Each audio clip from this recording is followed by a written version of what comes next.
Eu cumprimento a todos com a paz do Senhor. Quem está feliz com Jesus hoje? Então encontra uma pessoa bem bonita do seu lado e dê um sorriso para ela. Ficou difícil?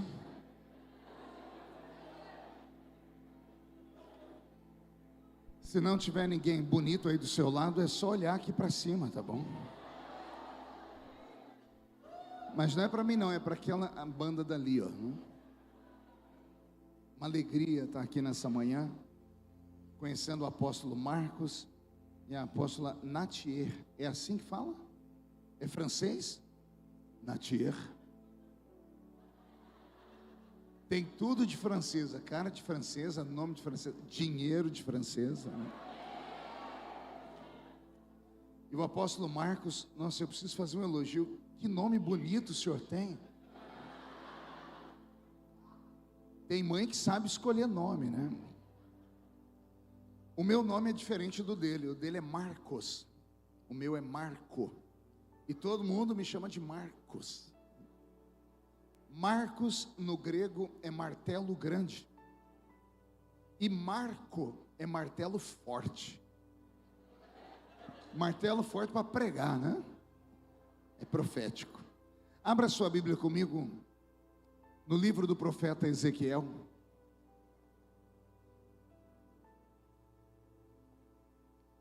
Ezequiel, capítulo de número 47.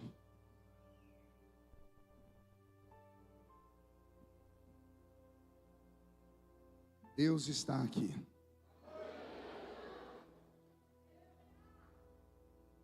Quero agradecer ao socorro que essa igreja me deu quando eu cheguei aqui em Manaus ontem. Eu esqueci a minha bagagem. Eu estou com a mesma roupa há 2 dias. Porque não é você.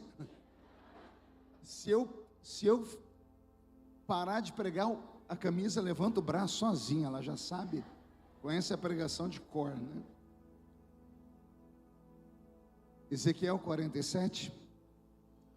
Depois disto, me fez voltar à entrada da casa, e eis que saiu mais águas de debaixo do umbral da casa para o oriente, porque a face da casa olhava para baixo, olhava para o oriente, e as águas vinham de baixo, desde a banda direita da casa, da banda do sul do altar. Ele me tirou pelo caminho da porta do norte, e me fez dar uma volta pelo caminho de fora, até a porta exterior, pelo caminho que olha para o oriente, e eis que corriam mais águas, desde a banda direita. Saiu aquele homem para o oriente, tendo na mão um cordel de medir, e mediu 1000 côvados, e me fez passar pelas águas, águas que me davam pelos tornozelos. E mediu mais 1000, e me fez passar pelas águas, águas que me davam pelos joelhos. Mediu mais 1000, e me fez passar pelas águas, águas que me davam pelos lombos. E mediu mais 1000, e era um ribeiro que eu não podia atravessar, porque as águas eram profundas, águas que se deviam passar a nado, ribeiro pelo qual não se podia passar. Amém, igreja? Feche a Bíblia, coloque no banco, na cadeira, e pegue na mão da pessoa mais perfumada do seu lado. Eu tentei bonito, não deu certo. Perfumado deve ter alguém aí ainda. Aperte a mão da pessoa com carinho até ela falar aleluia. Pentecostal que não faz barulho está com defeito de fabricação, não é? Vamos orar?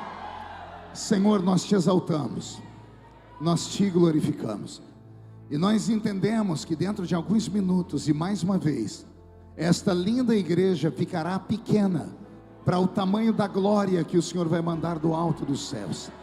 Os que vieram tristes começarão a saltar de alegria. Os que vieram se arrastando não voltam para casa se arrastando.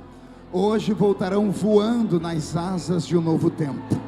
E antes que eu comece a revelar os seus mistérios, cerque este lugar com a sua presença. e num raio de 5 quilômetros, onde houver um demônio alojado, eu dou a esses demônios para desaparecerem daqui em 5 segundos, porque se não sumirem, serão queimados pelo poder da sua glória que aqui será derramada. Rasgue os céus sobre nós esta manhã, manda anjos de fogo descerem aqui, que estes anjos desçam, trazendo brasas de fogo nas mãos, comecem a esparramar estas brasas entre nós, e onde houver um crente cheio do Espírito Santo, pega ele nesta manhã, Jesus, e mostra o caminho da verdadeira e poderosa adoração. Fala conosco, fica conosco, é o que eu te peço agora e sempre. E toda a igreja diz: os que podem, tomem seu assento, aplaudindo a Jesus, porque Ele é bom. Tome seu assento. Glória a Deus. Eu perguntei ao apóstolo Marcos quanto tempo eu tenho. Ele disse que eu posso ir até amanhã. E pelo jeito vocês são tudo falso. Não, pode pregar, pastor. Daqui a pouco levanta um, levanta outro. Eu estou sozinho aqui dentro, né? Eu comentava com o pastor dentro do carro que esse culto de manhã não estava na minha agenda. Meu secretário já sabia, mas ele, não sei se ele esqueceu de me contar ou ele resolveu fazer uma surpresa. Para mim, eu só ia pregar à noite, né? Então, quando eu vi que eu ia pregar agora de manhã, eu falei: Jesus, o que o Senhor quer nesse culto onde o Senhor me ocultou que eu estaria nele? Aí o Senhor disse para mim: mistério. Então esta será uma manhã carregada de mistérios sobre a sua vida. Amém? Posso ouvir mais um grito de glória a Deus? O texto que eu li, ele é conhecido. Não sei se alguém durante os dias de conferência ministrou nesse texto. O senhor? Ninguém ministrou nesse texto? Não entendi? Sobre o texto, não. É um dos textos bíblicos que fala sobre a vocação de um homem que Deus resolveu levantar ele num tempo difícil, dentro de um cativeiro. Todas as pessoas que estão presas ou cativas, a oração delas é para que Deus as livre do cativeiro e abra a porta e tire elas dali. Ezequiel é o profeta que vai na contramão disso, porque ele também ficou cativo, foi preso, ele orou, e ao invés de Deus falar com ele: vou te tirar do cativeiro, Deus deu a ele uma outra palavra que eu não sei como o profeta recebeu. Eu não receberia ela de maneira muito feliz. Você está orando: Senhor, me tira do cativeiro. Aí vem Deus e diz assim: eu vou te usar dentro do cativeiro.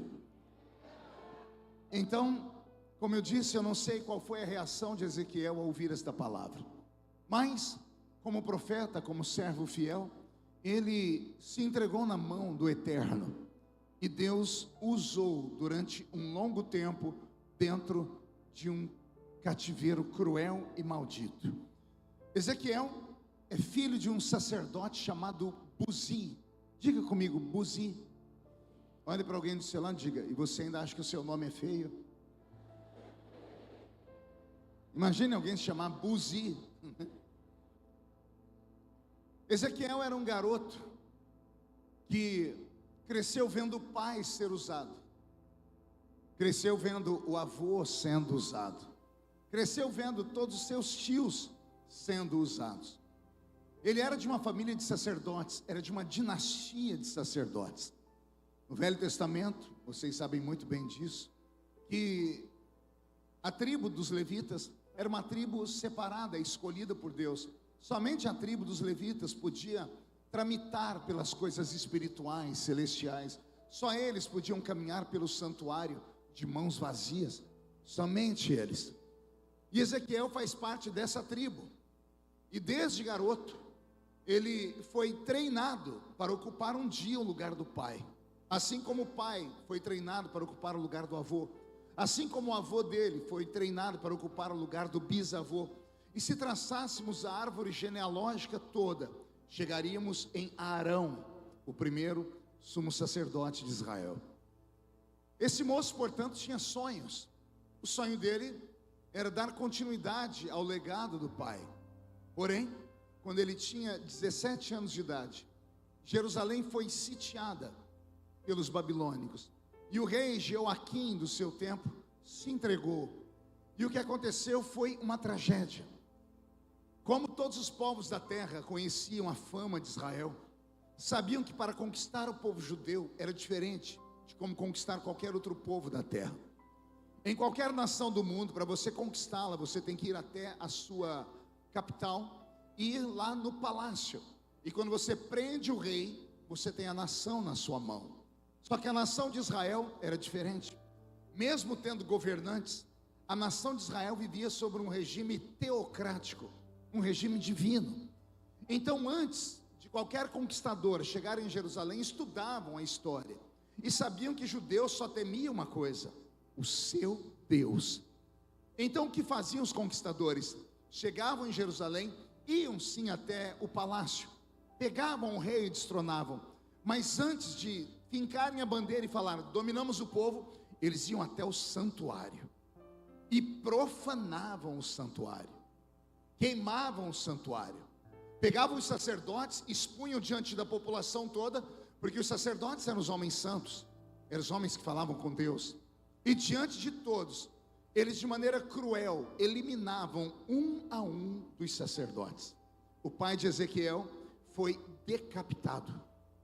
Ezequiel, quando garoto, assistiu o pai ter a cabeça arrancada por um déspota maluco e insano. Ezequiel deveria ter sido morto também, porque ele era da linhagem dos sacerdotes. Mas como era jovem, e o rei que toma conta de Israel agora precisa de mão de obra barata, e o escravo que dá lucro é o escravo jovem, porque ele vai ter longevidade e vai poder trabalhar muito. Esse menino Ezequiel é arrastado para dentro de Babilônia, e lá em Babilônia ele é transformado em um escravo. E no meio da caminhada, saindo de Jerusalém até o local final, 1.500 quilômetros de distância, as pessoas que foram levadas cativas numa primeira leva de quase 1 milhão de judeus, todos conheciam Ezequiel, por causa da sua pele, por causa do seu jeito de se trajar. Afinal de contas, ele era filho de um sacerdote. E eu imagino que no meio da caminhada as pessoas olhavam para ele, apontavam um dedo para ele e diziam, o seu pai mentiu para nós. Porque no dia do Yom Kippur, hoje, no dia do perdão nacional, após uma visitação de Deus lá no Santo dos Santos, cumpria ao pai de Ezequiel sair e anunciar ao povo as boas novas do céu. E tomado pelo Espírito, o sacerdote dizia, e neste ano, além do perdão, haverá paz, prosperidade, e Deus estará conosco. Eles tinham tido o dia do Yom Kippur, já havia passado a história, se não naquele ano, no ano anterior. Então eles estavam debaixo de uma promessa de paz, prosperidade e alegria. E ao invés de paz veio a guerra, ao invés de prosperidade veio a maldição. Ao invés de terem um ano abençoado, tiveram um ano tortuoso.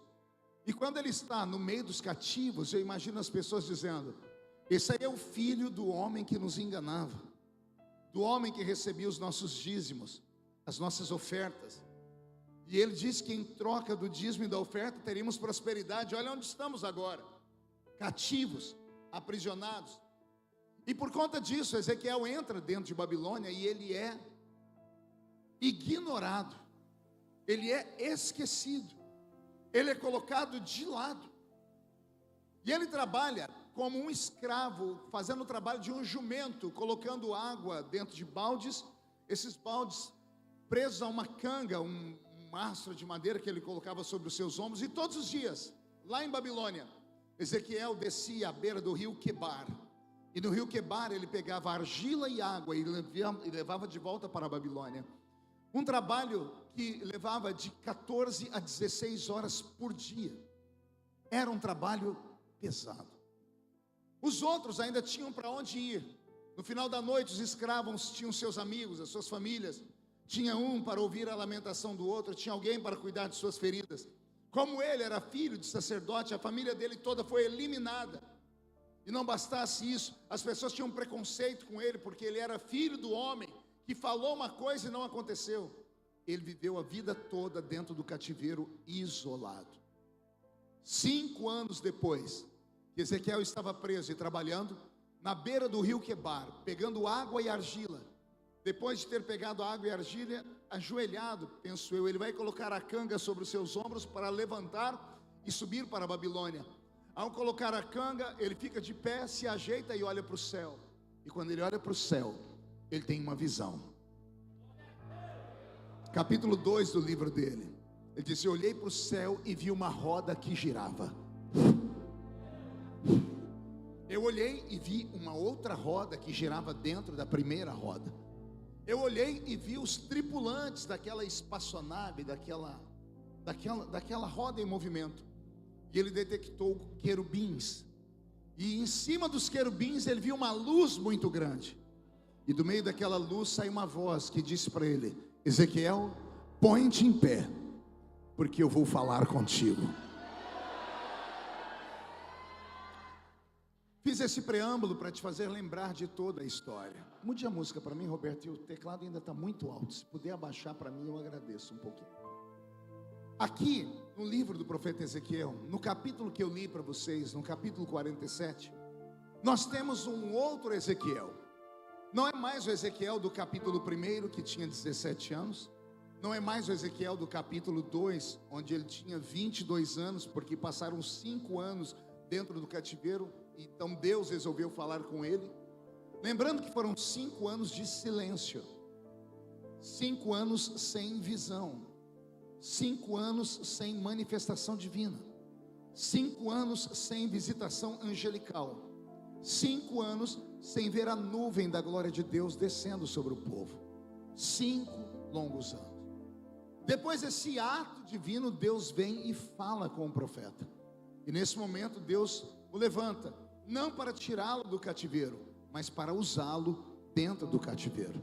E então ele é erguido por Deus e ele começa a profetizar para o seu povo, a injetar neles ânimo, a dizer a eles que a ira de Deus tem um limite, dizer a eles que o tempo de dor não vai durar para sempre, que vai chegar uma hora em que Deus vai mudar, e eles tinham que ter paciência, tinham que aguardar, porque eles estavam debaixo de um jugo provocado pelos seus pais, que culminou na sua geração. Ezequiel passa uma temporada animando o seu povo, ele se torna conhecido, e agora que ele se torna conhecido, ele rompe esse momento de isolamento, e ele conquista uma noiva. Uma o quê? Só que como ele é um homem de visões, como ele é um homem que fala, como ele é um homem que conta os segredos de Deus, e todos a princípio acreditaram, chega um tempo na vida de Ezequiel que nem os que estão no cativeiro acreditam mais nas suas profecias, porque eles ouvem, mas não veem o cumprimento das profecias. No capítulo 29 do livro de Ezequiel, você vai ouvir Ezequiel falar: até o deleite da minha alma me foi arrancado. Quem era o deleite da alma dele? Ele estava falando de amor. A mulher com quem ele se enamorou não suportou ver ele falar tantas palavras positivas e nunca ver acontecer nada. Ele começou a ser chamado pelo próprio povo de Israel de falso profeta. E então ela também o abandona, e ele volta à estaca de ser um homem solitário e abandonado. Quando você lê no livro de Ezequiel, Deus falando: vou tirar o coração de pedra e vou te dar um coração de carne. Não é Deus usando a boca do profeta para falar com o povo, era Deus analisando a vida do profeta, porque Deus começou a perceber que não era só o povo que não acreditava mais, era que o próprio profeta, depois de falar tanta coisa e não ver nada acontecer, não ver mudança nenhuma, o coração dele começou a ficar duro. E o golpe de misericórdia foi a namorada dele, a noiva, abandoná-lo. Aí o coração dele se fechou. Aí Deus vai no ouvido dele e diz assim: vai chegar um dia que eu vou arrancar o coração de pedra e eu vou te dar um coração de carne de novo. Era a maneira de Deus dizer assim: eu avivei o seu ministério no início, quando era jovem. Eu te visitei no meio do seu ministério, te dando força para profetizar. e agora você está envelhecendo. Eu te faço uma promessa, Ezequiel: eu avivarei o seu ministério antes de você morrer. Era a maneira de Deus dizer: ninguém que me serve vai passar uma temporada toda sem ver ou sem sentir a minha presença. No capítulo 47, Ezequiel tem 50 anos. Quantos anos eu disse? Deus falou com ele quando ele tinha 17. São 33 anos. 33 anos falando, sustentando aquele povo nos ombros, dizendo: acreditem, não foi ainda, mas uma hora vai acontecer. Acreditem. E depois de tanto falar sobre isso, ele já não acreditava mais. Então ele teve um avivamento no início daquela comunhão dele com Deus, no meio, e agora ele está quase morrendo, está envelhecido, e não vê nada acontecer, e se cumpre a palavra do Senhor. A Bíblia diz que ele está na beira do mesmo rio, o rio Quebar, o rio onde Deus falou com ele quando ele tinha 17 anos, onde ele viu a roda de fogo, onde ele ouviu Deus dizer: fica de pé porque eu quero falar com você. Ele está na beira do mesmo rio. É de manhãzinha. Ele vai pegar a canga, colocar no chão, vai pegar os baldes para fazer o que ele fazia há 33 anos, pegar água e barro. Só que de repente, quando ele está se ajeitando, ele olha para frente e aparece um homem diante dele. Só que não era mais um escravo, também não era um babilônico, era um homem diferente, era um homem de branco. Ele deve ter pensado que era somente um anjo, mas não era um anjo, era o anjo, que na nossa Bíblia recebe o nome de anjo do Senhor. Diga comigo: anjo do Senhor. Você sabe qual a diferença do anjo do Senhor para o anjo Gabriel, o arcanjo Miguel, ou o anjo mensageiro? O anjo do Senhor era o próprio Deus, que resolvia de vez em quando vir falar com um dos seus servos. Só que como ninguém podia ver Deus, porque se visse a face de Deus morria, Deus se metamorfoseava em anjo. Chamamos isso em teologia de teofania. Teofania era Deus não se diminuindo, mas se transformando num ser que pudesse estar ao lado do homem sem que o homem fosse fulminado ou morto. Então Deus se manifestava em forma de anjo, o anjo do Senhor. Tem algumas manifestações desse anjo na Bíblia. Lembram de Gideão? Quando ele estava malhando trigo no lagar e apareceu um anjo. Aquele anjo não era um anjo comum, era o próprio Jesus que estava ali. Como o senhor sabe? Porque a Bíblia diz que Gideão falou para ele esperar, e ele foi buscar sacrifícios. E quando Gideão trouxe bolo, azeite, colocou diante do anjo, aquele anjo sacou um cajado. A Bíblia diz que o anjo pegou um cajado, apontou para o sacrifício, e o sacrifício foi consumido. E quando Gideão olhou, o anjo não estava mais ali, tinha ido para o céu. Ora, no céu só tem um que tem cajado na mão. Para ele Davi escreveu o Salmo 23. Só usa cajado quem é pastor, e no céu só tem um pastor. O Senhor é o meu pastor e nada me faltará. Anjo não recebe sacrifício, e este anjo de Gideão recebeu o sacrifício. Portanto, não era um anjo comum, era o anjo do Senhor, era o próprio Deus em forma de anjo na terra. Então existem manifestações do anjo do Senhor. Quem vai aparecer para Ezequiel agora na beira do rio Quebar é o próprio Senhor. Só que ele vem diante de Ezequiel trazendo na mão um cordel de medir. E o homem olha para Ezequiel, que passou a vida toda, 33 anos na beira do rio. Diga comigo: 33 anos na beira do rio, trabalhando no rio, pegando água no rio, pegando barro no rio, mas sem nunca entrar no rio. E aí vem Deus, olha para o seu servo que está envelhecido por fora e por dentro, o coração está de pedra. E o Senhor olha para ele, que trabalhou e lutou e perdeu o deleite da sua alma, viu a morte dos seus pais. E o Senhor veio agora trazer um presente para Ezequiel. Disse: Ezequiel, eu vim aqui para mudar a sua vida. Eu vim aqui para te mostrar que eu sou Deus, que quando eu levanto alguém, sustento essa pessoa, que eu não abandono essa pessoa, ainda que a pessoa se sinta sozinha. Eu às vezes, Ezequiel, fecho os meus lábios, mas eu nunca fecho os meus olhos. Eu fecho a minha boca, mas não fecho os meus ouvidos. Ainda que você não tenha me visto, eu te via todos os dias. Ainda que você não tenha me ouvido, eu ouvi você todos os dias. E eu não vou deixar você terminar desse jeito, não. Eu vim aqui para mudar a sua vida. E o que é que o Senhor vai fazer comigo? Ezequiel, está vendo esse rio? Sim. Você está há 33 anos me servindo e o coração endureceu. A esperança demorada enfraquece o coração. Você aguardou uma promessa se cumprir e a promessa não se cumpriu no tempo que você queria. Então você está seco. Você está vivendo no meio de um deserto. Mesmo estando na beira de um rio, os seus pés estão trincados, o seu ouvido está tomado de poeira, os seus olhos estão vermelhos, porque no deserto só tem areia e poeira. Você já não fala mais como antes, porque no meio do deserto a tempestade de areia entra na sua garganta, ressecou tudo, você está ressecado. Então eu vim aqui para te dizer que quem é o dono deste rio aqui não é o imperador de Babilônia. Eu sou o dono dessas águas.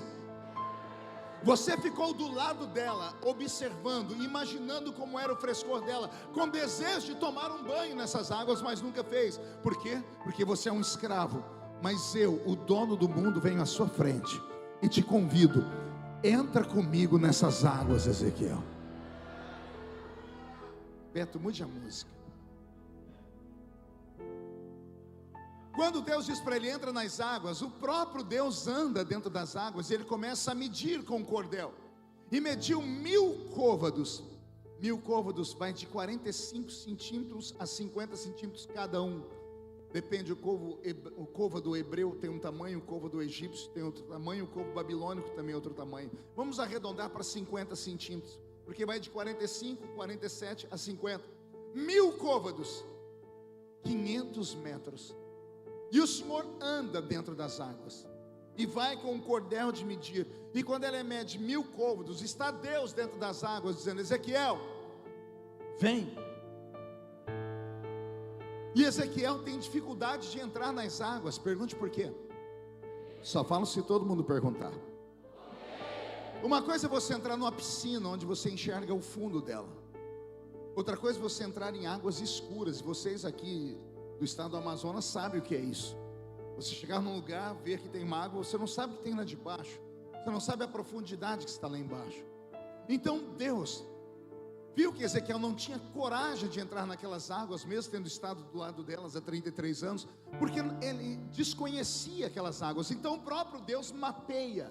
Ele entra e na medida que Deus vai entrando, vai ficando aquele rastro de água, como quando passa um barco, deixando aquele rastro. E o Senhor diz, confia em mim, pode andar, ande nos meus passos.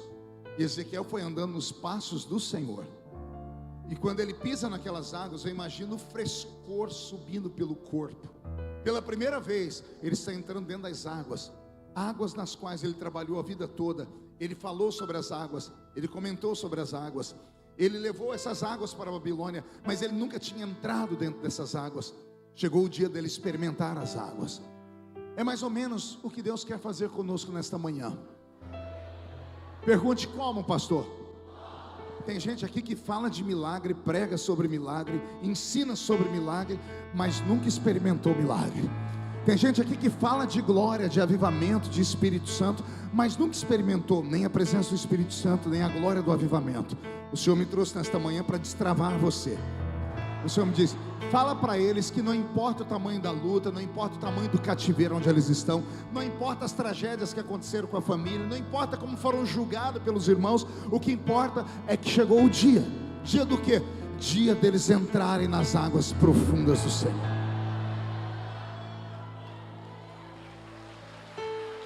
E Ezequiel foi entrando, e na medida que ele foi entrando, a Bíblia diz que por 1000 côvados, 500 metros, eram águas que lhe davam pelos tornozelos, eram água pelos pés. E quando ele está com água pelos pés, eu imagino a alegria dele, de saber que não tem nenhum soldado para dar chibatadas nas costas dele, porque agora ele está experimentando algo que ele viveu do lado, ele esteve perto, mas ele nunca havia experimentado. E quando eu imagino na mente dele, ele dizendo, agora eu já posso contar para os meus filhos que eu experimentei, posso falar para os meus amigos que eu entrei nessas águas. Quando ele acha que é tudo, ele olha para frente para agradecer ao Senhor. O Senhor não está mais ali onde ele estava. Ele olha e o Senhor está mais 1000 côvados para dentro das águas, mais 500 metros. E o Senhor diz: Ezequiel, vem. Mas Senhor, já está bom, já experimentei as águas. Ezequiel, o que eu tenho para você, para te revelar, é mais profundo. Vem. Tenho medo dessas águas. Não tenho, eu deixei o meu rastro. Segue o meu rastro. E Ezequiel vai entrando nas águas. E quando ele chega lá onde o Senhor está, a Bíblia diz que eram águas que lhe davam pelos joelhos. Quando ele está com água pelos joelhos, ele percebe que ele está preso. Ele não pode correr. Se vier um crocodilo, se vier um leviatã, não tem como ele correr, porque não dá para correr com água que dá pelos joelhos. Dá para correr quando você tem água pelos pés. Você já foi na praia, você sabe disso. Tem água pelos pés, você sai correndo. Quando a água está pelo joelho, você não tem mais velocidade. Por quê? Você está preso por essas águas. E quando ele percebe que ele está preso pelas águas, pelos joelhos, ele vai agradecer ao Senhor. E o Senhor não está mais perto dele. O Senhor está mais 1000 côvados à frente, mais 500 metros. Já temos 1500 metros dentro das águas. E o Senhor diz: Ezequiel, é mais profundo, vem. E Ezequiel vai nos passos do Senhor. E quando ele anda até onde o Senhor está, é ele quem vai dizer. E agora não eram águas mais pelos pés nem pelos joelhos, eram águas que me davam pelos lombos. Ele estava com águas por aqui. Eu acredito que somente a cabeça de Ezequiel ficou para fora do rio. E agora que ele está com a cabeça para fora, eu imagino ele falando consigo mesmo: eu estou tomado, eu estou possuído por essas águas. Agora não tem condição de andar nem rápido nem devagar. Estou com águas por aqui, dependendo das ondas das águas, eu vou ser levado para onde elas me levarem. Eu não tenho mais domínio próprio, não tenho mais controle. E geralmente quem entra em águas profundas, alguém aqui já nadou? Sério, estou pregando para assembleiano aqui. Assembleiano que não vai para piscina, para praia. Eu estou pregando, você está liberto. Quem já entrou em piscina, em mar aqui? Quem já ficou com águas por aqui, ó?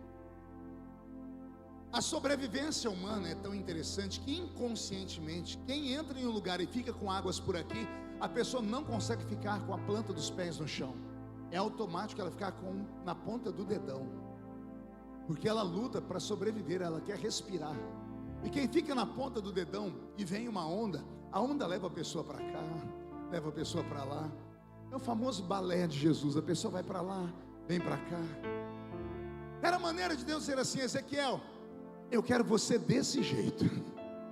Eu quero você desprovido da sua própria força, porque a partir de agora, desse exato ponto da sua vida, a sua existência não será mais a mesma.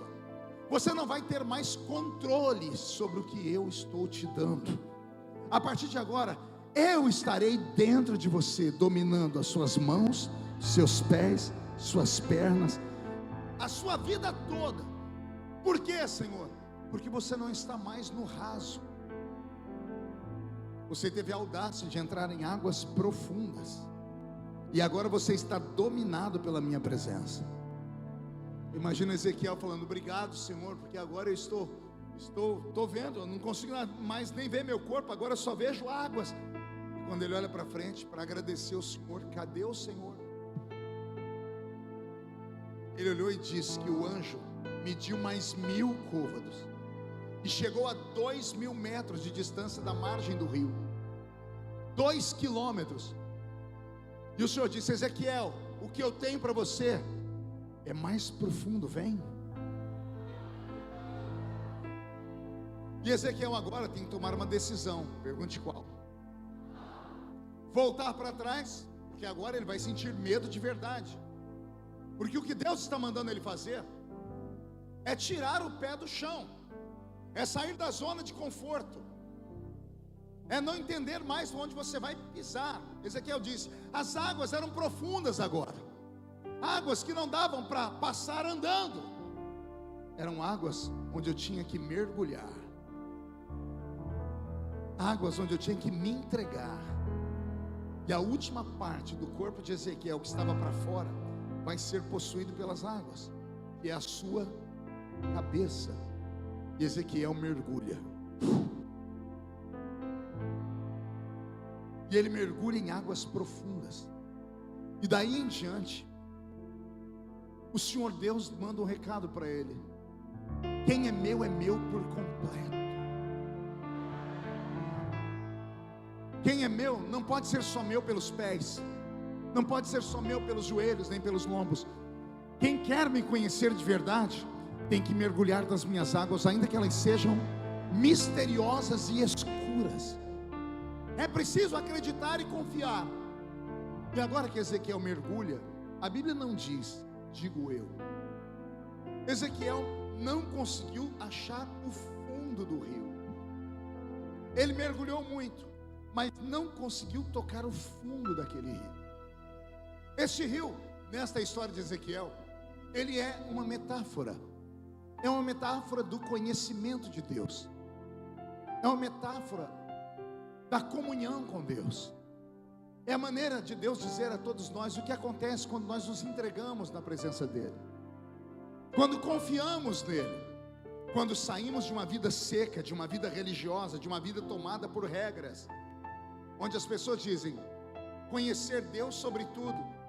Eu já participei de debates com homens que acreditavam conhecer tanto Deus que eles eram capazes de explicar o inexplicável. Uma vez eu estava num debate e as pessoas estavam debatendo sobre o cair no espírito. Quem lembra dessa expressão, cair no espírito, ser arrebatado?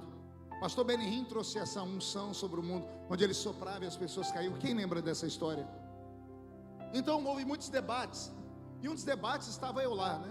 Fui convidado. Aí tinha teólogos e mais teólogos e eu lá da Vila Tatu. Aí um teólogo começou a dizer assim: olha, o cair no espírito, ele é bíblico, mas depende da forma como a pessoa cai. E dependendo como ela cai, pode ser Deus ou o diabo derrubando ela. E começou aquelas equações teológicas. E um disse: se cair para frente durante a oração, é de Deus. E usando a Bíblia, porque está escrito que os profetas, quando viam a presença de Deus, ou recebiam uma presença angelical, caíam sobre o seu rosto. Aí os outros diziam: então, se cair de costas é do diabo, porque Deus não derruba ninguém. Porque se está sendo empurrado é porque Deus não quer que a pessoa fique em pé, Ele está empurrando, então é o diabo. E eu ouvindo aquelas coisas, aí eu levantei o meu dedinho e disse: posso dar a minha opinião? Diz: pode, Feliciano. Mas antes da minha opinião, quero que vocês me respondam uma pergunta. Falaram: qual? Se cair para trás é o diabo. Isso. Se cair para frente é Deus. E se a pessoa cair de lado? E se a pessoa só sentar, encostar na parede? Para isso não encontrar, nós não encontramos subsídios para dar explicações sobre isso. Eu disse, com todo respeito aos senhores, eu não tenho a teologia que vocês têm, talvez não tenha tantos anos de profundidade como vocês têm, mas eu tenho experiência com meu Deus. E as minhas experiências datam da época que eu era criança. Cheguei aqui, todo mundo me atormentou ali dentro, falando: pastor, a gente escuta o senhor desde criancinha. Como pode? Tem um que nem cabelo tem ali, ó. Tá ali, ó, no celular. Tá lá. Como é que pode? Ele falou: eu cresci ouvindo o senhor. Arrumar um... para. Mas eu conheço Deus desde criança. E vou dizer para vocês, porque eu já li mais de 5.000 livros, histórias de homens usados e mulheres usadas. Cheguei à seguinte conclusão: tem muitos homens e mulheres que têm o desejo de sair do seco, mas o problema é o medo de entrar em águas que eles não conhecem. O medo de entrar em águas escuras, não sabe o que vão encontrar lá embaixo, e isso trava a pessoa. Eu conheço pessoas que querem batismo com o Espírito Santo, mas ficam dizendo para Deus: eu quero ser batizado, mas não quero ser batizado daquele jeito, ó. Que jeito? A pessoa parece milho de pipoca numa panela, fica pulando. Outro parece que recebe a unção do guarda de trânsito, sai marchando com a mão. Tem uns que parece que recebe a unção do Bruce Lee. Aí o crente diz: eu quero ser batizado, mas não quero ser daquele jeito ali. Ou diz: Senhor, eu não quero escandalizar, não quero rolar debaixo do banco. Aí o Senhor anota, faz um checklist: então eu não posso te batizar, porque você quer que eu te dê uma experiência sobrenatural, e você quer agir de maneira natural. Quem quer o sobrenatural tem que estar pronto para tudo.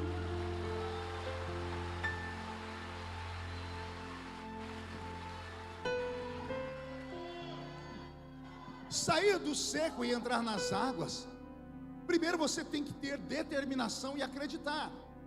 E quando você entra em águas escuras, águas que vão ficando profundas com a medida que você está dentro delas, é natural que as pessoas comecem a te olhar com outros olhos.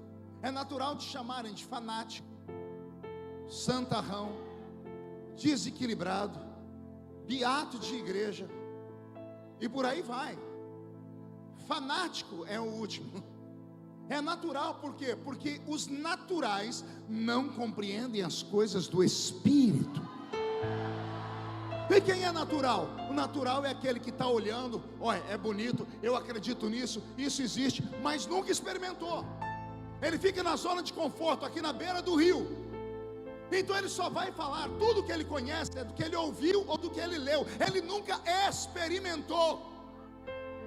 O dia que você experimentar, com todo respeito, eu sei que aqui todo mundo é canela de fogo, mas deve ter um geladão aí do seu lado.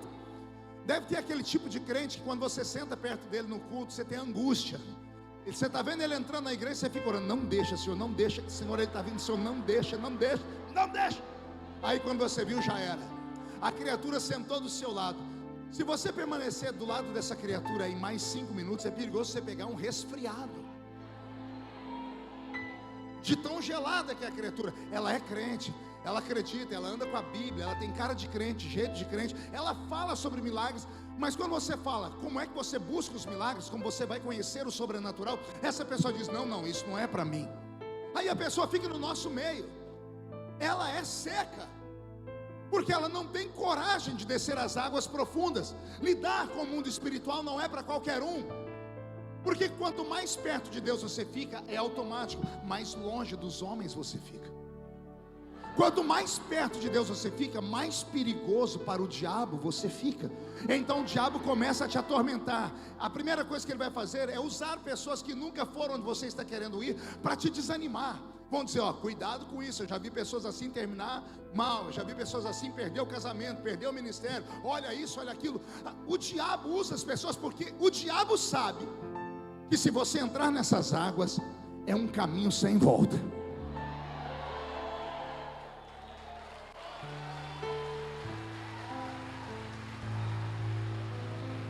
É um caminho sem volta. Primeiro, porque você não sabe o que vai encontrar lá. Eu viajei o mundo, eu vi cada tipo de ministério que eu fiquei, às vezes apaixonado, às vezes assustado. Eu vi homens e mulheres serem usados por Deus ao redor do mundo, apóstolo Marcos, que eles pareciam, no meu ponto de vista humano, mais bruxos do que santos. Mas quem sou eu para julgá-los? Porque aí quando você senta com eles, eles começam a contar como foi que receberam os talentos, como foi que receberam os dons, e fica incompreensível, porque o nível deles é tão distante do nosso, porque nós não saímos da nossa zona de conforto. Eu conheço um apóstolo americano, na verdade é um brasileiro que mora na América, que ele foi capa do jornal New York Times, porque todos os órgãos de controle de estação avisaram que naquele ano haveria a pior nevasca da história do estado de Massachusetts, principalmente na região da Grande Boston. E como tinha muitos brasileiros imigrantes naquela época lá naquele lugar, e os imigrantes só fazem um trabalho pesado, e a maioria do trabalho pesado é externo, esse pessoal ia ficar sem trabalhar por meses, e não iam ter o que comer.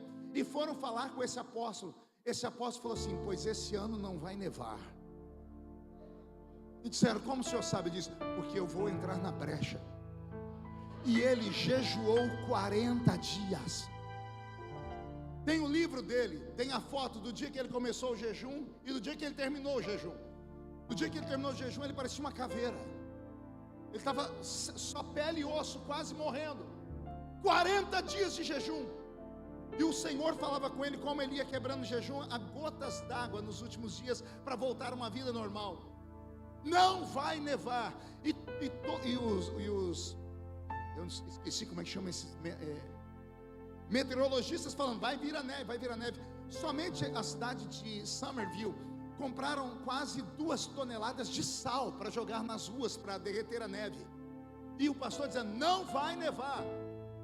Nevou na região inteira, dos lados para lá. na cidade onde os brasileiros estavam, não caiu um floco de neve.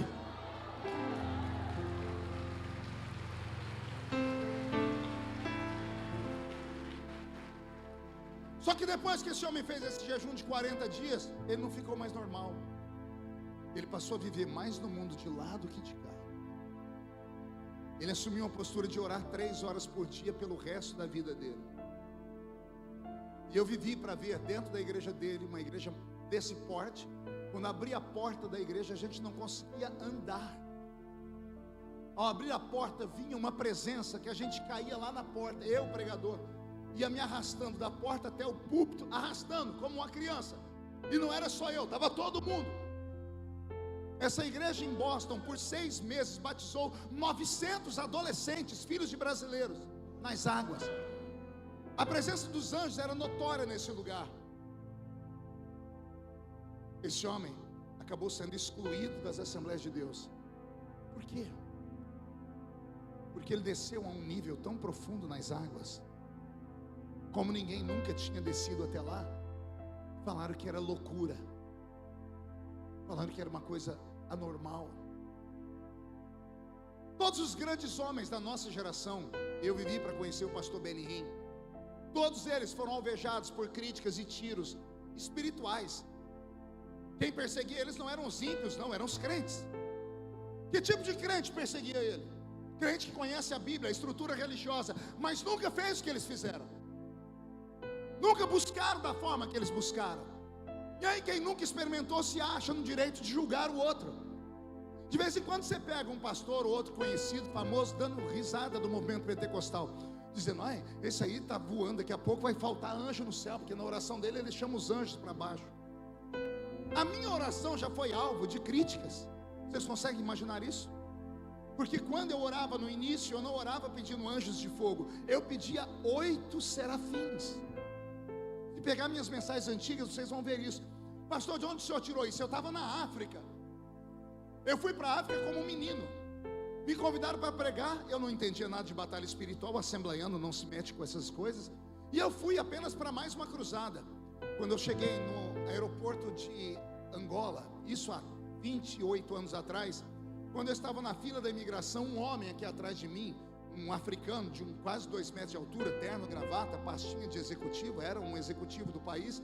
Eu estou na frente para ser atendido, ele bateu no meu ombro. Quando eu olhei para trás, o homem tinha aparência de homem, mas os olhos dele não tinham olhos, eram 2 bolas brancas. Ele falou com uma voz gutural, uma voz pesada. Ele disse para mim: o que você veio fazer na minha terra? Aqui eu mando. Até a entrada dali da imigração, você está protegido. Quando você entrar dentro do meu território, eu vou te matar. Eu não entendi nada. Quando eu fui falar com ele, ele piscou, ele voltou, os olhos dele ficou normal. Eu não estava falando com um homem, era uma entidade. Mas eu nunca estudei sobre isso. Eu pisei dentro do país, atravessei a imigração. A irmã Ceci, uma empresária portuguesa que foi quem me levou, ela me tirou dali. Eu dentro do carro comecei a passar mal, fui para o apartamento dela, me tranquei no quarto. Um espírito de loucura tomou conta da minha mente. Eu bati a cabeça na parede. Eu fiquei 4 dias sem comer. Eu ia dormir e sentia gente dormindo do meu lado. Ela foi enchendo o apartamento dela de gente de oração que conhecia esse mundo. Eu não conhecia esse mundo. Eu não estava preparado para isso. No 4º dia, quando eu já estava desfalecendo, onde eu já via, eu comecei a ver coisas dentro do quarto. E para mim era porque eu não estava comendo, e eu não sentia fome. Depois do 3º dia de jejum, você perde a fome. Eu estava mais no outro mundo do que desse. Eu dobrei meu joelho e o Senhor falou comigo: faça esta oração. E o Senhor falou no meu ouvido: 8 serafins. O Senhor disse: olha os 4 cantos do quarto. Eu olhei e disse: peça para que eu coloque 2 em cada canto desse quarto. E quando eu falei: Senhor, mande 8 serafins, 2 naquele canto, 2 nesse, 2 nesse e 2 nesse. Quando eu terminei de fazer isso, explodiu algo dentro do quarto, um barulho que quase tremeu o apartamento. O quarto foi tomado por uma fumaça, mas era uma fumaça fedida. Depois eu descobri o tal do enxofre.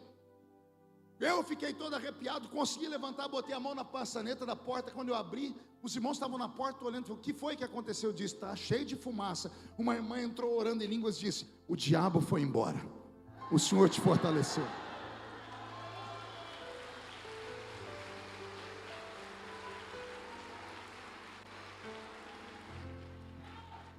Me deram uma sopa, marcamos os dias para o culto.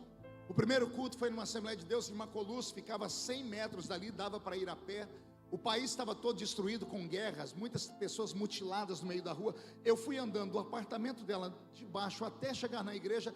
Se não caiu no meio da rua umas 50 pessoas endemoniadas, não caiu ninguém. Eu não falava nada, eu passava perto das pessoas, elas caíam estribuchando no chão.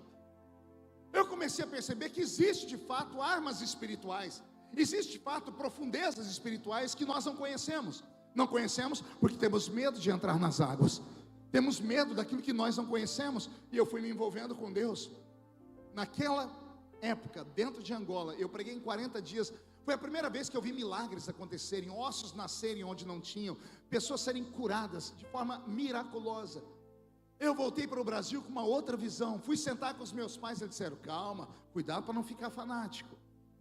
Comecei a fazer as minhas orações por onde eu ia. Senhor, manda anjos ali, anjos aqui. Eu fui chamado pelos pastores mais conhecidos desse Brasil. Me lembro como se fosse hoje em São Paulo, num shopping. Marcaram comigo uma reunião, numa sala fechada, e disseram: olha, você tem que parar de ficar pedindo anjo na sua oração. E eu falei: por quê? Porque os anjos que você está pedindo são anjos que ficam apenas diante do trono de Deus, que são serafins. Eles não descem à terra, são anjos disso ou daquilo. E me deram uma sistemática teológica. Aí eu falei: mas se eles ficam no céu, como é que eles queimaram os lábios de Isaías? Está escrito que Isaías, no ano em que morreu o rei Uzias, eu vi o Senhor assentado no alto e sublime trono. Os anjos voavam acima do trono de Deus.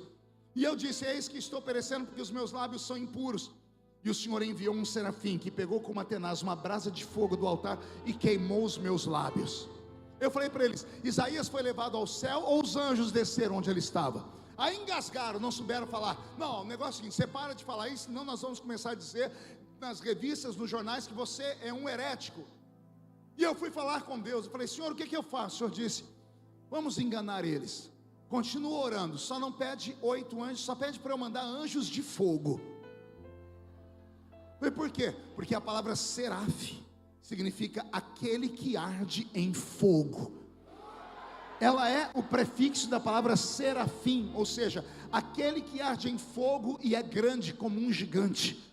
Eu continuo fazendo os mesmos pedidos, só que ninguém nunca mais me incomodou. Por quê? Porque são pessoas que acham que conhecem, mas não conhecem. O pior tipo de crente é aquele que, quando vê você falar em línguas, bater o pé no chão e diz: ó, quieta, que isso aí é coisa de menino. Se as pessoas soubessem o que acontece com um crente que leva ele para esse nível, quando ele praticamente é possuído e ele perde o controle sobre os seus membros, sobre a perna e braço, não é que ele não sabe o que está acontecendo. O crente cheio do Espírito Santo sabe exatamente o que está acontecendo, só que ele não consegue se controlar. Tamanho é o gozo, tamanho é a alegria, porque o sobrenatural divino possuiu o natural da terra. As pessoas que ridicularizam o movimento pentecostal é porque nunca experimentaram. E se tem algum aqui, de repente deve ter um espião aí, de repente tem alguém ouvindo pela internet, cuidado, é melhor ficar onde você está, não venha, porque esse negócio pega. Isso pega!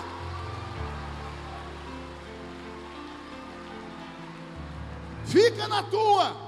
Continua aí com essa sua religiãozinha barata, com a sua religiosidade, com a sua cartilha. Continua aí sendo esse crente sorveteriano. E não tem nada a ver com crente presbiteriano. Eu disse sorveteriano. Pode ser de qualquer igreja. Aqui dentro tem uns sorveterianos. Dentro da Assembleia de Deus, onde eu pastorei, tem alguns também. São pessoas que estão conosco, gostam da nossa liturgia, gostam da nossa filosofia, mas não têm coragem de buscar. Ou buscaram e não alcançaram, desistiram, achando que isso era uma mentira. Não é mentira. O céu está aberto sobre nós. A penúltima vez que eu estive aqui em Manaus, eu dei um ensinamento dizendo que o culto começa aqui na terra, mas ele não termina na terra. Os crentes conseguem entrar na igreja, mas nem todos entram no culto. Porque para entrar no culto você tem que entrar em uma outra dimensão. E como é que eu entro nessa dimensão? Você precisa ser cheio do Espírito Santo. Paulo diz: quando vocês se ajuntam, e uns têm salmos, louvores, e outros têm testemunho, palavra ungida, e louvor ungido, vai tirando o crente da terra. O culto começa aqui, mas ele vai subindo, e aí o crente chega nas regiões celestiais. E quando você atinge o nível das regiões celestiais, aí o invisível passa a ser real para você. Pastor, mas isso é muito louco. É claro que é louco. Quem disse que a fé pentecostal é uma fé normal? Os normais não tem nem coragem de parar para me ouvir, só me escuta quem é doido. Tem algum doido aqui? Então o doidinho que está aí, por favor, levante a mão direita para o céu. Agarra o ombro do outro que está do seu lado, doidinho. Chacoalha ele até ele ficar irritado. E diga: ô seu doido, Jesus te trouxe para essa conferência com a proposta de você ficar mais doido. Só que para ficar mais doido, você tem que descer as águas. Chega de andar, está na hora de nadar, está na hora de nadar, está na hora de ir às profundezas.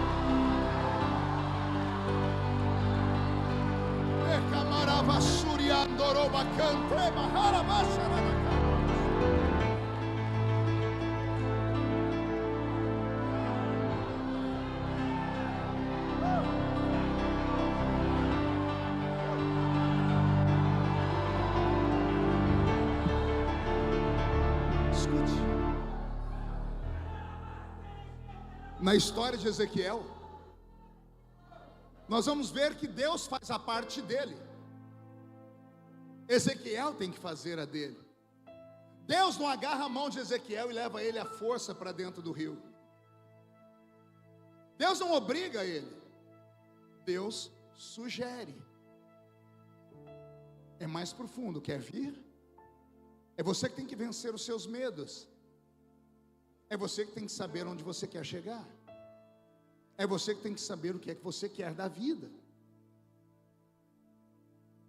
O mundo espiritual é como uma escola. Você começa no jardim de infância e vai subindo. Tem alguns que ficam felizes em terminar o primeiro grau, amém? Mas tem outros que se esforçam e vão para o segundo grau. Tem gente que no segundo grau diz: já aprendi.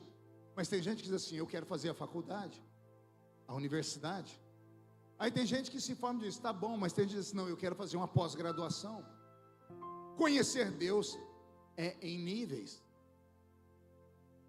Eu, na minha geração, consegui ter um pouquinho de fôlego a mais do que os meus companheiros. E como eu tive mais fôlego, eu desci mais fundo. E como eu desci mais fundo, eu vi e recebi mais do que outros. Mas eu estou para te dizer uma coisa: mesmo eu tendo conseguido respirar profundo e entrando nessas águas, eu não consegui tocar o fundo. Vou falar de novo. Tem coisas que Deus não deu a ninguém ainda. Olha o que Deus deu ao apóstolo René. Ele não é normal, é um homem, é um ponto fora da curva. Por quê? Ele prendeu o fôlego e mergulhou. Ele foi onde outros não foram. Olha que equação interessante. Quem vai onde o outro não foi, vê o que o outro não viu. Entendeu? É essa a proposta de Deus nessa conferência para você. O Senhor está dizendo: eu tenho tudo aqui para te dar, mas você tem que vir buscar. Você quer que eu leve aí na sua mão? Você quer ser usado por Deus levando uma vida torta? Você quer ser usado por Deus guardando esses pecadinhos de estimação que você tem? Você não abre mão da sua série da Netflix. Você não abre mão do seu TikTok. Você não abre mão da sua cervejinha. Você não abre mão de comer demais, porque comer demais também é pecado. Você não abre mão das suas regalias. Você quer o céu, mas não quer se soltar da terra. Não vai receber nunca. Por quê? Porque o que não custa nada não vale nada. Aprenda: no reino A única coisa gratuita que se recebe do céu chama-se salvação. E é de graça para nós, porque o preço pago não tinha ouro nem prata que comprasse. Por o derramamento do sangue de Jesus, um imaculado na cruz. Nenhum de nós poderíamos ser salvos por vontade própria, por isso que ele morreu na cruz. Se houvesse qualquer coisa que o homem pudesse fazer para ser salvo, Jesus não teria morrido na cruz. Não é porque a pessoa ora 25 horas com um grão de milho aqui debaixo do joelho que ele vai ser salvo. Não é porque a pessoa sobe o monte, desce o monte, porque ela jejua. A salvação não é por obras, para que ninguém dela se glorie. A salvação é um presente, amém? A única coisa que vem do céu de graça chama-se salvação. O que sair da salvação no reino tem preço. Vou falar de novo.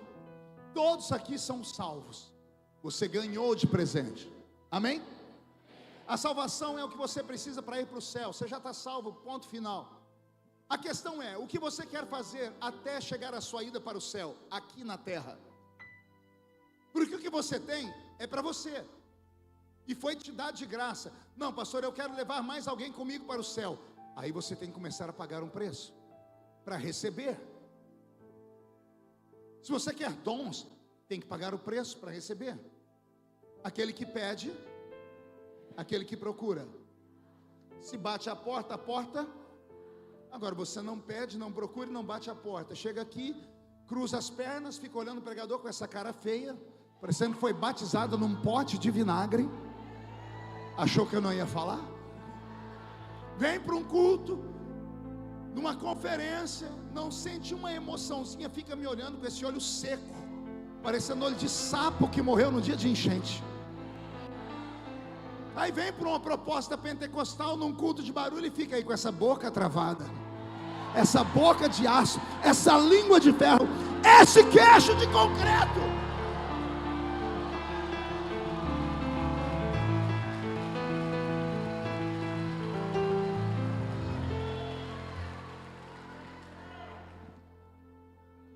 Ele quer te dar, Ele quer te levar para águas profundas. Agora, interessante é que o crente que se predispõe a conhecer as profundezas de Deus, ele recebe tantas bênçãos depois que o medo vai embora, depois que a angústia de não saber o que vai encontrar pela frente vai embora. Quando Deus falou para Ezequiel, entra nos rios, e ele teve água pelos pés, era maneira de Deus dizer assim: Ezequiel, estou curando os seus pés, porque os pés de quem anuncia o evangelho se machucam demais, pisa em espinhos, em estradas poeirentas, cheias de pedra, machuca. E o Senhor diz: quem se envolve comigo, a primeira coisa que eu faço é curar o seu início, e arranca os traumas, as perseguições, ou os traumas provocados por perseguições. Basta entrar nas águas e eu curo os seus pés. Depois que cura os pés, ele entra mais 1000 côvados de água pelos joelhos. É Deus dizendo: está na hora de eu começar a responder as suas orações. Ah, você não entendeu, eu vou falar de novo. Água pelos joelhos. Joelho fala de oração. Que oração? Aquela que você vem pedindo e não é respondida. E por que não é respondida? Porque o que Deus quer te dar é tão grande que demônios prenderam anjos nos céus de Manaus, para eles não chegarem até você. O senhor é doido, pastor? O senhor está falando que tem demônio mais forte do que anjo? Sim, estou, com base na Bíblia. Não teve um tal de Daniel que teve que orar 21 dias? Depois de 21 dias de jejuar, e não é jejum de legumes, os crentes confundem tudo. Não vou fazer o jejum de Daniel, 21 dias comendo legumes. O jejum de legumes é do início da vida dele. O jejum de 21 dias é um jejum integral, ao ponto do rosto dele ficar triste. O jejum de legumes não deixava o rosto dele triste.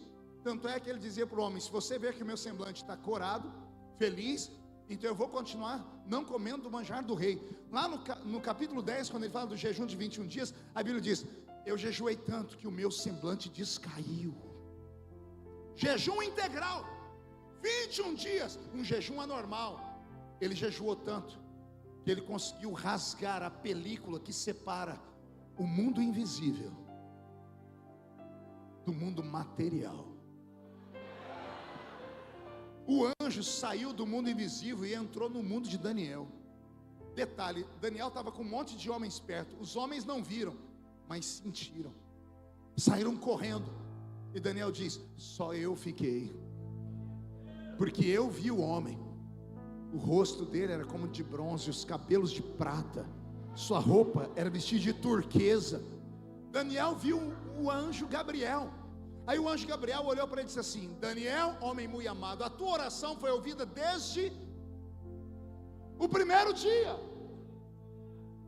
Aí a mente de Daniel deve ter dito: e por que não veio no primeiro dia? Aí o Senhor falou: explica para ele. E ele disse: eu vim, cheguei no céu da Pérsia, não consegui descer porque o príncipe do reino da Pérsia, um demônio, não esses que frequentam nossos cultos, Zé Pilintra, Zé Pilantra, Exu Caveira, Tranca-Rua, isso aí é demônio kamikaze. Pegou aí? Demônio kamikaze? Sabe o que é kamikaze? Suicida. Imagine o que é que um demônio vem fazer numa igreja com 1000 crentes cheios do Espírito Santo. Ele é corajoso, é suicida.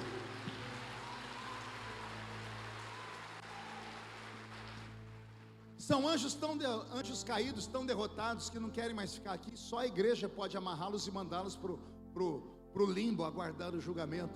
Então eles entram aqui para a gente amarrar eles e mandar para lá. O demônio que amarrou Gabriel era um principado, era uma hoste da maldade das regiões celestiais. O mundo invisível existe. Para alguns é loucura. Alguns vão dizer que isso é coisa de gente fanático, desequilibrado ou doido. Mas não é. O Senhor nesta manhã quer destravar o céu sobre a sua vida. Porque o crente pentecostal raiz,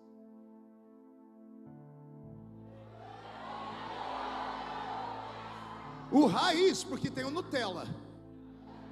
O crente pentecostal Nutella é uma prova. Ele nem é pentecostal, ele é neopentecostal.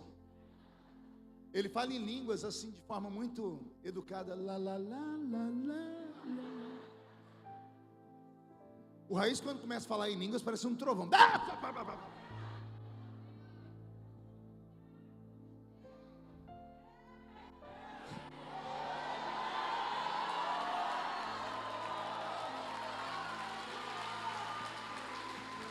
Ai, Jesus.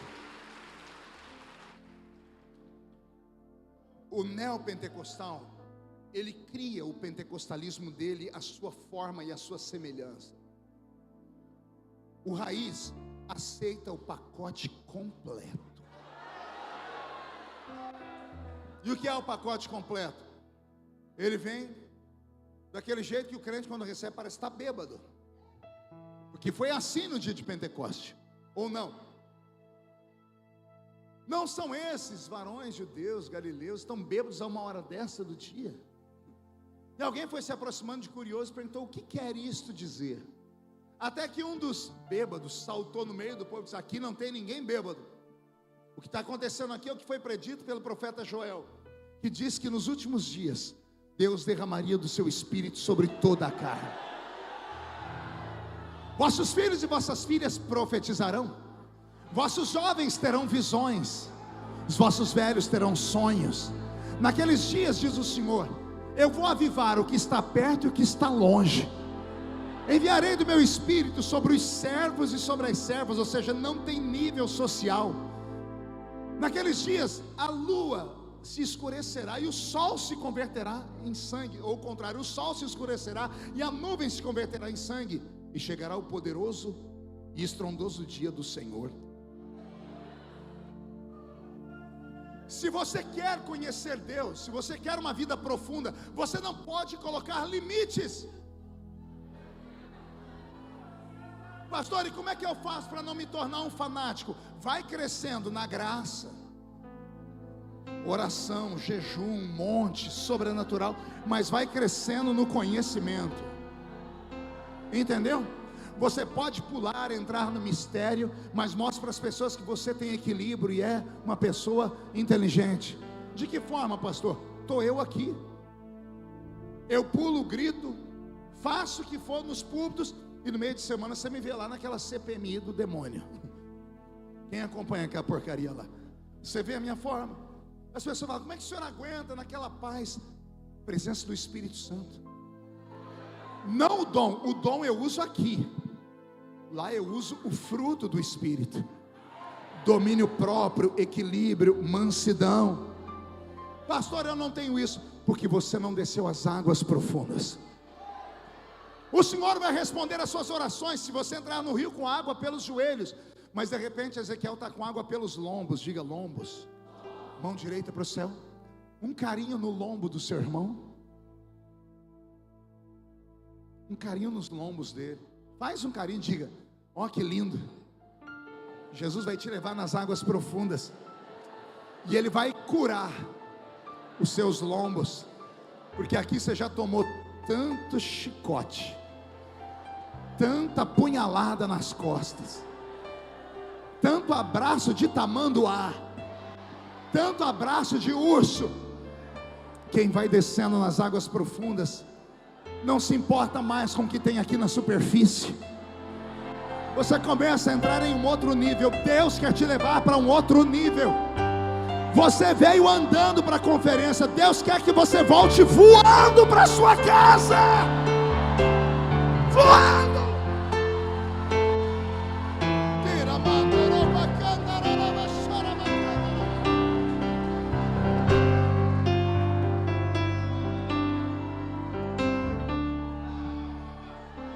Ouça-me. Para o crente que só fica na beira do rio, para o religioso que observa as águas, admira as águas, mas não tem coragem de experimentá-las, na mente dele, Deus trabalha com forma.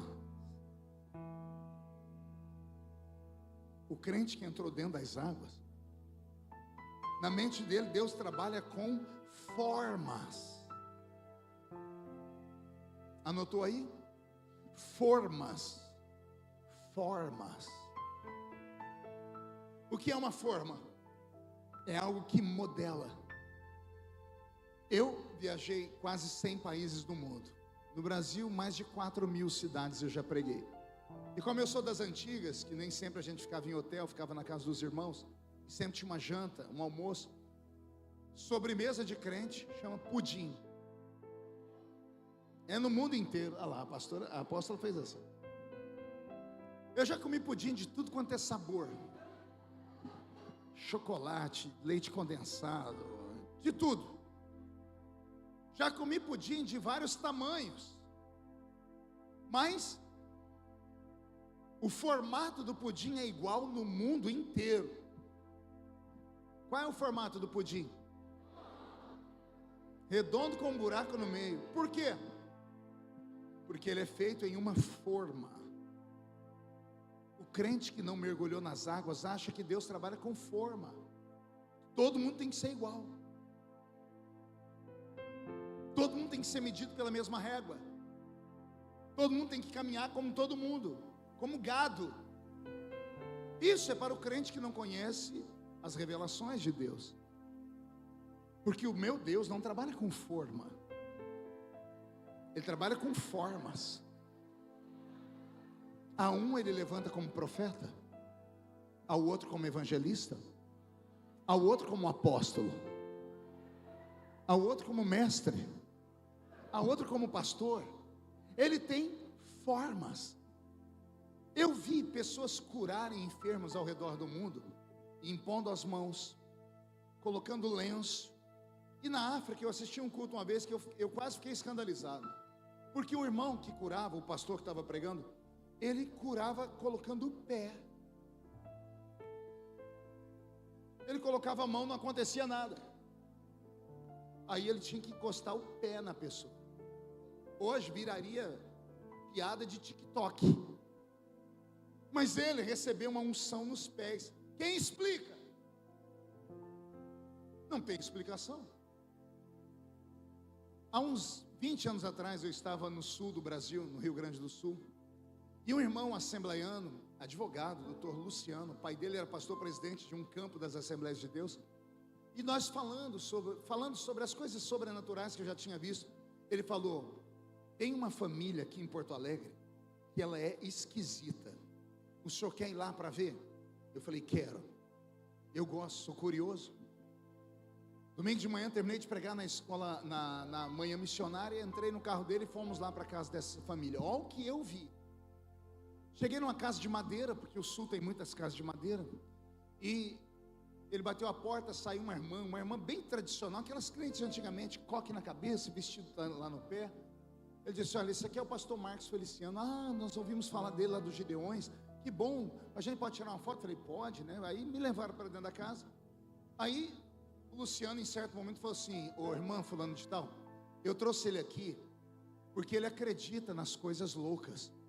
E eu queria que a senhora fizesse aquele negócio para ele ver. Quando ele falou, fizesse aquele negócio, eu olhei para ele. Ele não me falou nada de negócio. A irmã falou, pois bem.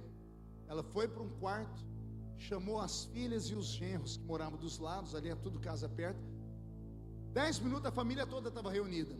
A mulher, o esposo, 3 filhos de 1,98 m cada um e as noras. Aí na sala da casa, não tinha televisão nem nada, tinha uma mesinha de centro. Ela falou assim, pastor, o senhor está pronto? Eu falei, eu acho que estou. Aí ela falou assim, ô fulano de tal, pega lá o pano preto.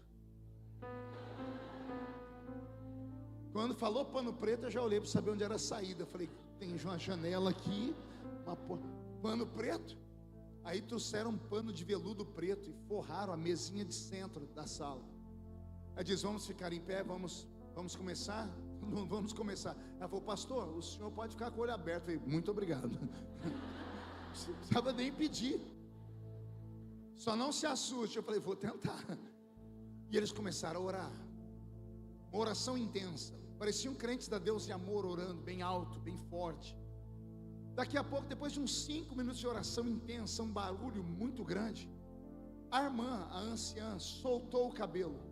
E as noras também. O cabelo delas tinha até lá embaixo. Quando soltaram o cabelo, todas elas foram em cima daquele pano preto, colocaram o cabelo e começaram a bater no cabelo. E começou a cair purpurina. Eu acho que era purpurina. O mais perto de purpurina que eu vi na vida era aquilo. Um pó dourado do cabelo delas. Elas tiraram o cabelo, oraram mais um pouco, começou a brotar da pele delas. E os homens também. Começou a brotar aquela coisa dourada do rosto deles. É sério, passa a mão aqui no rosto, pastor. Eu passava o meu dedo, ficava parecendo que eu estava passando a mão numa tinta. Tudo dourado. O pano se encheu daquele pó dourado. Terminaram de orar em línguas. Eu fiquei olhando aquilo sem entender nada. Eu disse, o que é isso? Eles falaram, a gente também não sabe. Eu falei, e aí? Foi aí que nós tivemos a ideia de pegar isso aqui, colocar em saquinhos e jogar sobre os enfermos. Eu disse, e os enfermos têm sido curados. No fundo da casa eles tinham uma capelinha para umas 30 pessoas, uma igrejinha feita de madeira deles. O que era o púlpito, eles tinham um alçapão, eles abriram o alçapão e lá dentro tinha vidrinhos de óleo, todo amarrados com fita. Eles disseram, olha aqui pastor, esse aqui nós colocamos essa semana, era um vidrinho óleo amarelo. Esses aqui já está aqui há tantos dias. O que estava há 40 dias, ela falou, olha, pega esse pastor, está há 40 dias. Lá dentro o óleo mudou de cor, ficou vermelho e apareceu o mesmo pó lá dentro, só que era um pó vermelho, dourado. Eu disse, como vocês colocaram? Ele disse, a gente não coloca pastor, a gente ora e acontece isso. Falei, e esse óleo? A gente dá para as pessoas que querem ser curadas. O senhor quer levar um? Disse, me dá um vidro desse aí. Eu nunca tinha visto isso. Naquela época eu cuidava de um menino que é filho da pastora que cuida da nossa igreja sede lá na cidadezinha de Orlândia, onde eu moro, da minha igreja. Eu sou presidente, pastora Roseli. O filho dela, o Gabriel, ele andava numa cadeira de rodas. A cidade é pobre e nós tivemos que fazer uma campanha no rádio da cidade para comprar uma cadeira motorizada. Ele tinha uma doença degenerativa que esse menino virou cobaia em vários hospitais famosos do Brasil, inclusive o Sara, lá de Brasília. Conseguimos internar ele lá. Arrancaram pedaços do corpo dele, da espinha dele, da medula. o mundo inteiro tentando descobrir, mandaram para o exterior, ninguém descobria a doença, era uma doença degenerativa que ia acabando com os nervos. O último estágio do Gabriel, ele estava assim, babando. E eu gastava tudo que eu ganhava na itinerância com a família, porque eu tinha feito um propósito. Já ia para 2 ou 3 anos. Eu cheguei na casa deles no dia seguinte da viagem, falei: pastora, a senhora me deixa ungir o Gabriel? Disse: deixa, mas só eu e ele. Pegamos ele, deitamos ele na cama, falei: tira a roupa dele inteiro, eu vou ungir ele inteiro. Eu ungi da cabeça aos pés, virei ele de costa, passei aquele óleo no corpo dele inteiro. Falei: Senhor, eu creio, está aqui. 3 semanas depois, o Gabriel começou a mexer os braços. Na 4ª semana, as pernas. 2 meses depois, ele já não andava mais na cadeira de rodas. O Gabriel hoje prega pelo mundo inteiro.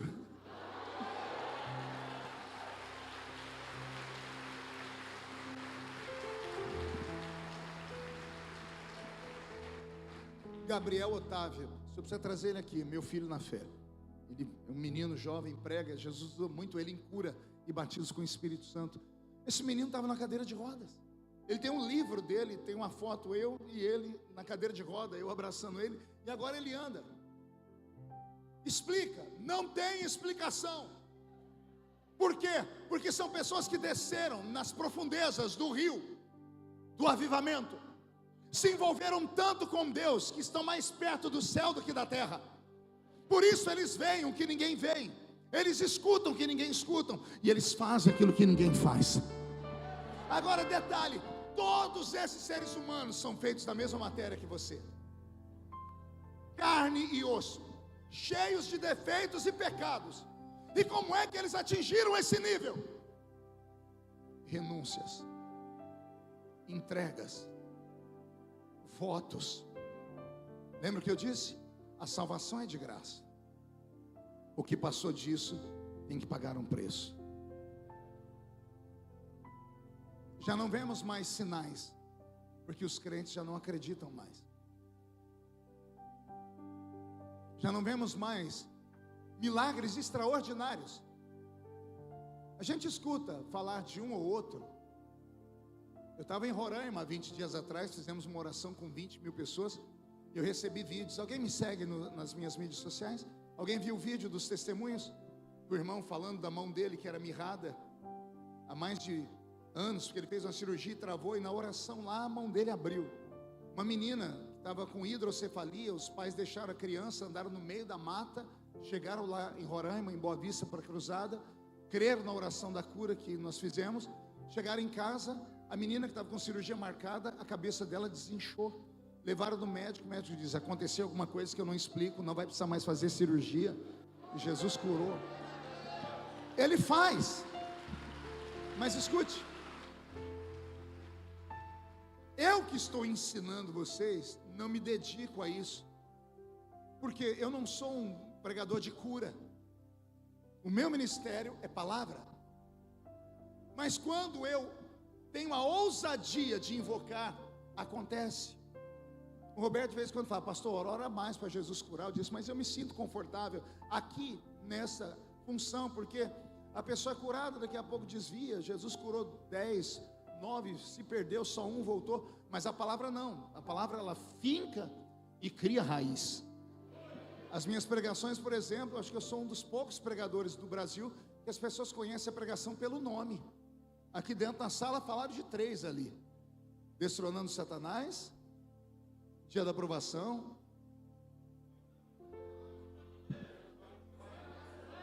está aí. Os crentes sabem pelo nome. Então Deus me deu esse ministério. Tenta lembrar de outros pregadores. Por que comigo isso? É um talento, é um dom. Eu mergulhei nas águas e achei esse dom e me apossei dele. Mas os outros dons estão abertos para todos. Só que não é de qualquer jeito. Até o ímpio, que é sensitivo, quando erra o caminho, ao invés de vir para uma igreja, vai para um terreiro, vai para um centro de feitiçaria, ele desenvolve os talentos dele, pedindo e se sacrificando para um espírito. Eles fazem cabeça, rapam a cabeça. eles comem carne em estado de putrefação, eles bebem sangue, eles ficam 30 dias sem tomar banho, e quando vão tomar banho, tomam banho em fezes de animais e urina. Já ouviram falar disso? Compra o livro do Edir Macedo, Guias, Caboclos, Guias e Orixás, Deuses ou Demônios. Tem fotos de como acontece o passamento de uma vida normal para a pessoa se tornar um babalorixá, um pai dessas coisas. O ímpio tem coragem. O ímpio vai nas águas sujas e mergulha nelas, porque eles querem o dom. Aí o crente quer o dom, mas nem lê a Bíblia.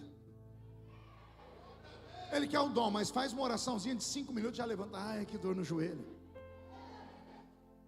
Não consegue jejuar um dia inteiro. Eu tentei jejuar, mas quebrei o jejum, eu chupei uma bala. Estava indo bem, até que eu tomei aquela xícara de café. Quebrei o jejum. Não, infeliz, você não quebrou o jejum com a xícara de café nem com a bala. Você quebrou o jejum quando você esqueceu que você estava jejuando.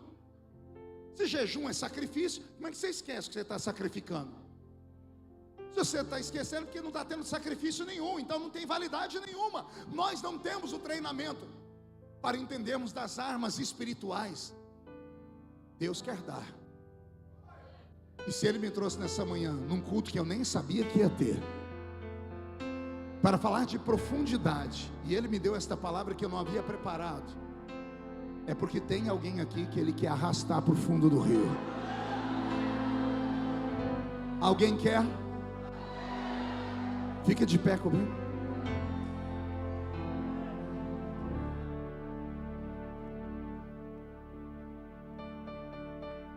Quer mesmo? Então ignora quem está do seu lado, olha para a pessoa e diz: dá licença, sou eu e Deus agora. Eu quero. Então vem comigo para as águas. O que eu faço, pastor? Tira a canga dos ombros, tira o fardo da religião, tira da sua mente o homem racional, porque o que eu estou pregando e ensinando não faz parte do currículo da racionalidade. Não há razoabilidade no que eu estou falando, porque eu falo de mistérios. O pastor Benny Hinn recebeu o ministério dele depois que ele foi num culto onde uma mulher estava pregando, numa época nos Estados Unidos em que só homem pregava.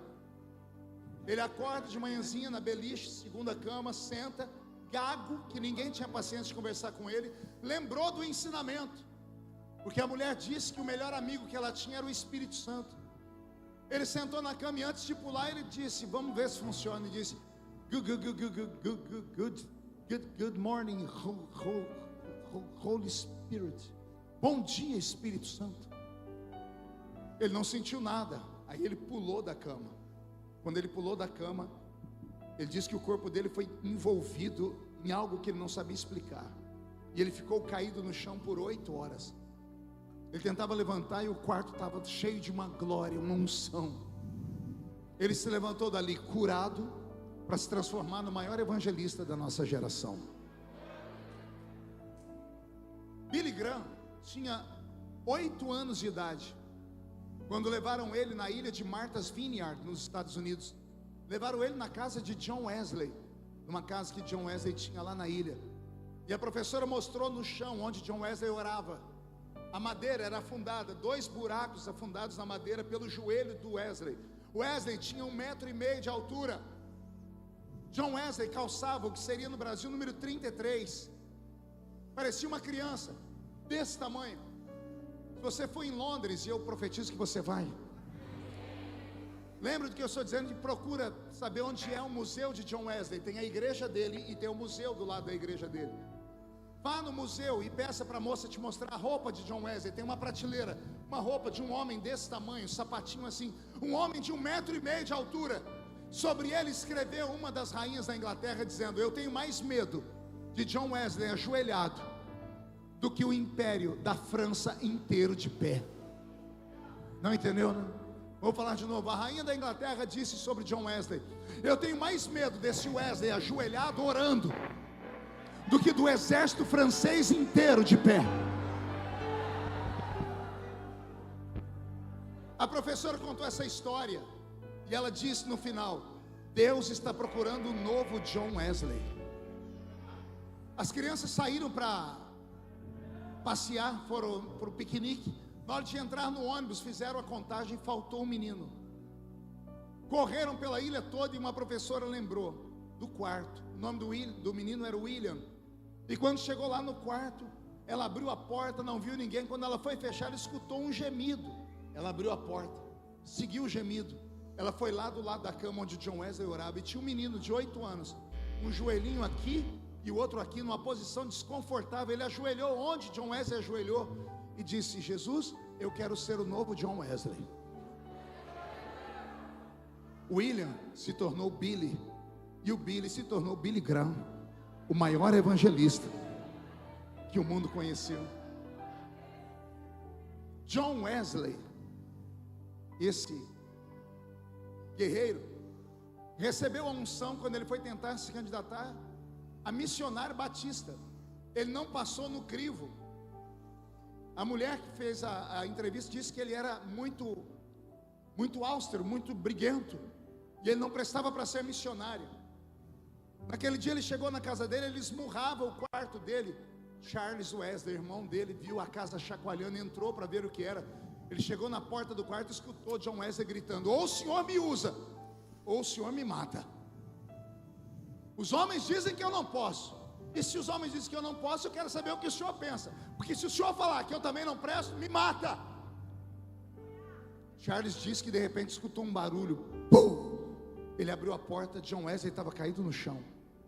E ele perguntou: o que aconteceu? Ele disse: saiu um vento da parede, bateu no meu peito e me jogou para trás.